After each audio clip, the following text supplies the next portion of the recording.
Another thing that I've also noticed over the past couple of years is there's been an influx in the passport movement, in the passport bro movement. For those that are unaware, I'm sure the women might not know what I'm talking about here. The passport bro movement is a movement where a lot of guys basically go to foreign countries in South America, Africa, Eastern Asia, etc., and find themselves a partner.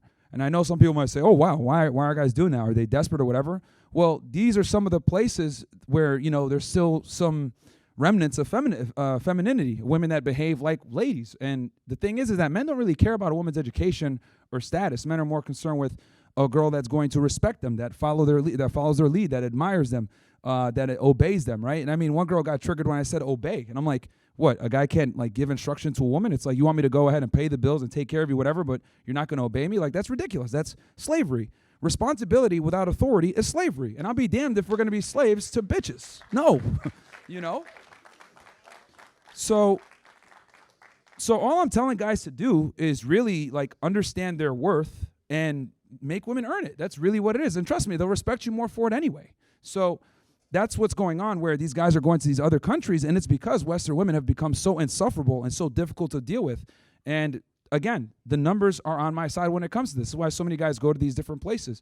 So with that said, can you still find great women in America? Of course, but it's just harder to find because feminism has permeated so strongly throughout society that a lot of women adopt these ideologies where she doesn't feel like she needs to submit to you. She doesn't feel like she needs to listen to you. She doesn't feel like she needs to adhere to her ladylike tendencies. Instead, she could behave however she wants, but she still expects you to be the man. If someone breaks into the house, you're supposed to go deal with it. If someone grabs the purse, you're supposed to go chase them down. If someone insults her, you're supposed to stand up for her. But she won't go ahead and obey you. That's crazy to me, right?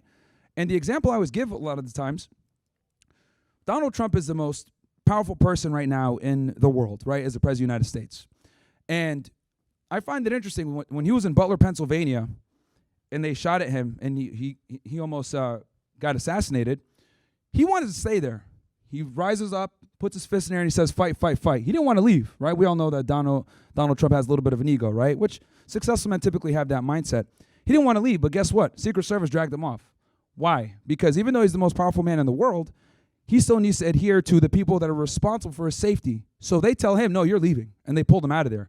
So if the people that are responsible for protecting the most powerful man in the world dictates the role of, hey, you need to leave, well, it should be the same way with the man with his wife, right, or his girlfriend. If I tell a girl, and I'm dating her, and I care about her, and I tell her, hey, look, I don't want you going to the club with your girlfriends, or hey, I don't want you going out after a certain time. Well, some women will sit there and say, well, that's controlling, that's insecure. Well, what's more insecure? Me being scared of telling you the truth because you might leave me, or me telling you what you need to hear and not necessarily what you want to hear for your own safety? I would argue the person that tells her what needs to be said is actually very secure, because I don't give a fuck what you think. You're not going outside at this time. Well, what the fuck? That's insecure. Well, look, I'm telling you what it is. If you walk out that door, you're single. And you'd be amazed at how many women would actually respect it and say, you know what? I'm going to sit my ass inside. Because the reality is, women like to test you sometimes, and they want to see if can you stand up to their bullshit. Right? They do it all the time. So, and it works in her benefit, because now she feels safe. She's with you. You don't got to worry about anything.